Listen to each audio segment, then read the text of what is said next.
Hey guys, welcome back to my channel. So today I am talking about good human of Szechwan, जो कि battle bridge के द्वारा लिखा गया है।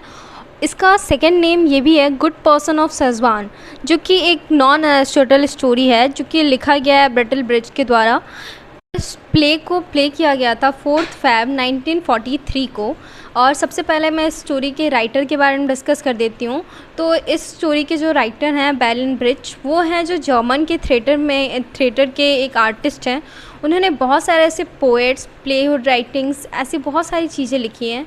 इनका जन्म 10 फरवरी 1898 को होता है। इनके जो जितने भी प्लेज होते हैं वो सारे के सारे सीरियस प्ले होते हैं। इनकी मृत्यु होती है 14 अगस्त 1956 को। तो गाइज़, सबसे पहले मैं स्टोरी को स्टार्ट करने से पहले मैं इसके कैरेक्टर के बारे में डिस्कस कर देती हूँ, ताकि आपको कोई भी कन्फ्यूज़न ना हो आगे स्टोरी में।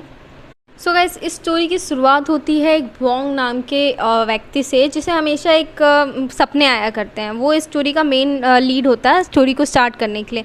उसके बाद इसमें आते हैं 3 गॉड्स, जो कि आते हैं सिटी ऑफ सिजवान में।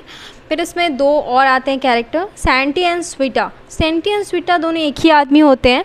एक लड़की होती है, सैंटी जो होती है एक प्रोस्टिट्यूट होती है, और वो स्वीटा इसलिए बनती है जस्ट बिकॉज ऑफ लड़का बनती है वो, तो स्वीटा बनती हैं। उसके बाद मिसेस सेन आती हैं, जो कि सैंटी की लैंडलॉर्ड होती है। और सैंटी का एक लवर आता है यंगसन, और उसकी माँ आती है मिसेस यंगसन।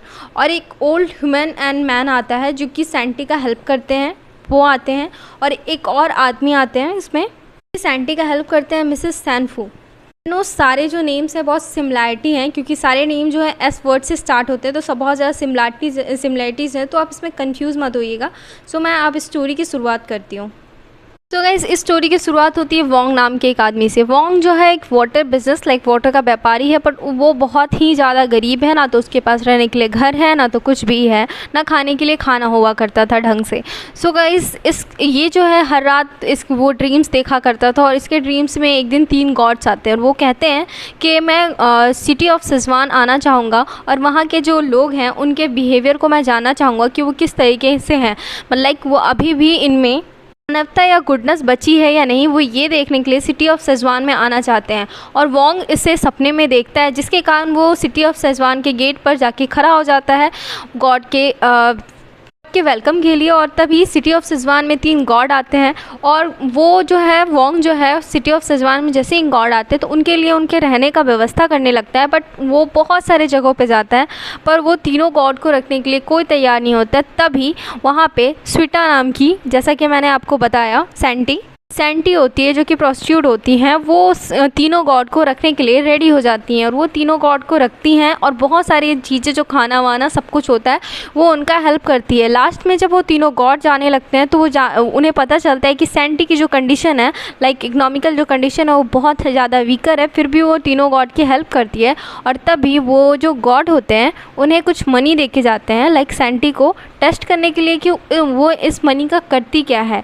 तो वो जब वो मनी देते हैं तो वो कहती है, उनसे पूछती है कि गॉड, ये जो सारे प्रॉब्लम्स हैं इनकी एंडिंग कब होती है। तो गॉड उस टाइम कुछ नहीं कहते, और वहाँ से वो चले जाते हैं। और तभी जो है सैंटी जो है वो उस मनी से एक शॉप खोलती है, तंबाकू शॉप वो खोलती है। और तंबाकू शॉप के खोलते हैं, वो तंबाकू शॉप जो होती है वो लेती है मिसेस सैन से वो उधार लेती हैं, रेंट पे लेती हैं वो तंबाकू शॉप, और वहाँ पे तंबाकू शॉप खोलती हैं। तभी वहाँ पे कारपेंटर आ जाता है उन्हें तंग करने के लिए कि तुम मुझे पैसा दो। लैंडलॉर्ड भी आ जाती हैं, जिन्हें कहती हैं कि मुझे पैसा दो। तभी वो डिसाइड करती हैं कि वो अपना आइडेंटिटी चेंज करेंगी, ताकि उन्हें कोई भी उनके अंदर एक मैन पावर हुड आ जाएगा, ताकि वो सबका सामना कर सके। जैसे ही वो अपना चेंज करती हैं, स्वीटा में आ जाती हैं, स्वीटा के बेस में आ जाती हैं, लड़के के बेस में आ जाती हैं, स्वीटा बन जाती हैं। तो वो सारी चीज़ें एडजस्ट करने लगती हैं। कारपेंटर से भी वो बार्गेनिंग करने लगती है, लैंडलॉर्ड से भी वो थोड़ा सा टाइम मांग लेती है, और सब कुछ वो। और तो अगल बगल के पीपल से वो ये कह देती हैं कि जो मैं कहीं जा रही हूँ, जिसके कारण मेरा जो कज़न है वो ये सारी जो तंबाकू शॉप है उसे वो संभालेगा। कुछ दिनों तक ऐसा चलता है। फिर एक दिन जो है वो स्वीटा जो है वो एक दिन एक अनएम्प्लॉयड पर्सन से मिलती है जो कि सुसाइड अटैम्प्ट करने जा रहा होता है। उसका नाम होता है यंगसन। यंगसन जो होता है वो बहुत ज़्यादा डिप्रेस्ड होता है जस्ट बिकॉज उसके पास कोई भी जॉब नहीं होती है, जिसके कारण वो बहुत ज़्यादा डिप्रेस्ड होता है। दैट्स वाई वो सुसाइड करने जाता है। तभी एक जगह वहाँ पे बहुत बारिश होने लगती है और वो दोनों एक सेट के नीचे आके खड़े हो जाते हैं और वो जो है अपने सारे प्रॉब्लम्स के बारे में डिस्कस करता है। तभी यंगसन्स की वो उस पर दया आ जाता है, उसे जो स्वीटा होती है उसे बहुत ज़्यादा दया आ जाता है और कहीं ना कहीं वो यंगसन को पसंद भी करने लगती हैं। और वो तब सोचती हैं कि किसी भी तरीके से अगर मैं यंगसन का हेल्प कर सकूं तो मैं उसका हेल्प ज़रूर करूंगी। तभी एक ह्यूमन, जो मैंने बताया था कि ओल्ड वुमेन एंड मैन जो हैं उसके रेंट को पैसा चुकाने के लिए उसे हेल्प करते हैं। लाइक एक ओल्ड और मैन और वुमेन होते हैं जो कि स्वीटा को $200 देते हैं कि तुम इससे अपना रेंट चुका लो और ताकि बाद में तुम मुझे इस रेंट को वापस कर देना। तभी यंगसन की मदर आती है और कहती हैं कि यंगसन को एक जॉब ऑफ़र हुआ है जिसमें उसे सबसे पहले $500 देने होंगे। तो वो कहती है कि मेरे पास फ़िलहाल तो $200 हैं, मैं आपको $200 देती हूँ। इसके बदले में यंगसन जो है उनसे इंगेजमेंट कर लेता है। बट इंगेजमेंट तो कर लेता है बट उससे वो शादी नहीं करना चाहता है। वो कहता है कि जब तक तुम मुझे $300 और ना दे दो तब तक मैं शादी नहीं करूँगा। तो ये इस वजह से वो जो सैंटी की शादी होती है वो रुक जाती है। सैंटी जो है अपने शॉप को इसलिए नहीं बेच रही थी क्योंकि ओल्ड मैन और ओल्ड वुमेन के $200 जो हैं उसके ऊपर अभी भी उधार थे, जिसके कारण उसे वो चुकाना था, जिसके कारण वो अभी तक अपना तंबाकू शॉप बेच के $300 उसे नहीं दे पा रही थी। तभी इस बीच में उसके पास एक बैड न्यूज़ आती है कि वो प्रेग्नेंट हो चुकी है, जिसके कारण वो बहुत ज़्यादा सफ़र करती है मेंटल प्रेशर से और फिज़िकल तौर से भी। लाइक फ़िज़िकल इसलिए क्योंकि फ़िज़िकल तरीके से क्योंकि वो तो लड़का बनी हुई थी, तो लड़का बनने के कारण उसे बहुत सारे प्रॉब्लम्स होने लगते हैं और लोग उसे जानने लगते हैं। अभी वो अपने शॉप के एक कॉर्नर में जाकर बहुत ज़्यादा रोने लगती है। तो रोते रोते वहाँ के एक स्टाफ ने जैसे ही स्वीटा को रोते हुए देखा तो उसने सोचा कि शायद स्वीटा ने सैंटी को मार दिया है, जिसके कारण वो रो रहा है और उसे वो सारे लोग जेल ले जाते हैं और वो कोर्ट तक जाती है। जैसे ही वो कोर्ट में जाती है तो वहाँ पर देखती है वहाँ पे 3 जजेस होते हैं। वो 3 जजेस कोई और नहीं होते, वो तीनों गॉड होते हैं जो वो सिटी ऑफ सिचुआन में आए हुए होते हैं। बीच में एक और चीज़ अच्छी होती है कि जैसे ही जब ये सारी प्रॉब्लम्स चल रही होती हैं तो जैसा कि मैंने बताया था मिसेस सैनफू जो कि यंगसन सैंटी की हेल्प करते हैं उसकी जितनी भी उधार होती है वो चुकाने में, ऑल्सो वो जितने भी प्रॉब्लम्स से वो सफ़र कर रही होती है वो सारी चीज़ों में, तो इनका भी बहुत बड़ा रोल होता है स्टोरी में।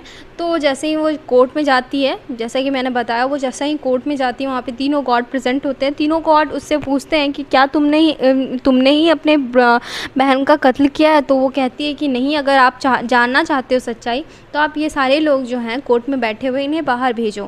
जैसे वो बाहर जाती हैं तो वो कहती हैं कि बिकॉज ऑफ इतने सारे प्रॉब्लम्स के कारण मैंने ही अपना आइडेंटिटी चेंज किया था।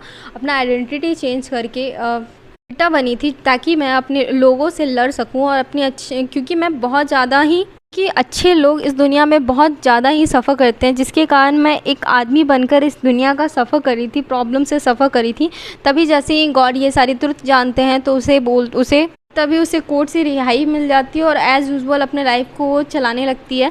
आई नो दैट इस स्टोरी की कोई हैप्पी एंडिंग नहीं है, बट इस स्टोरी से हमें ये सीखने को मिलता है कि गुडनेस कहीं भी पाई जा सकती है। लाइक हर एक चीज़ को सही तरीके से करने का तरीका